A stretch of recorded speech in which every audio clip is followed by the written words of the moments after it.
દ્વારકાના મંદિરના દર્શનના સમયમાં ફેરફાર કરવામાં આવ્યો છે. તો પૂનમના દિવસે જ્યેષ્ઠાભિષેક જળયાત્રા ઉત્સવને લઈને શ્રીજીના દર્શનના સમયમાં ફેરફાર કરાયો છે.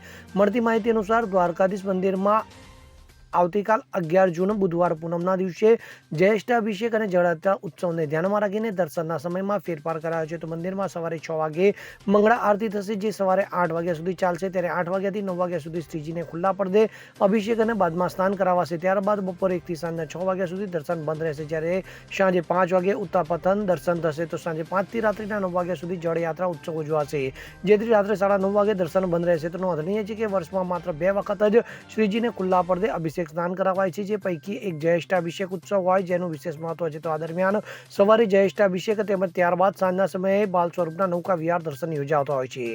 Bureau report CN24 news.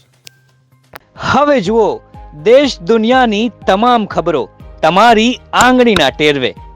ઉઠાવો મોબાઈલ અને Google Play Store પરથી ડાઉનલોડ કરો અમારી CN24 ન્યૂઝ મોબાઈલ એપ.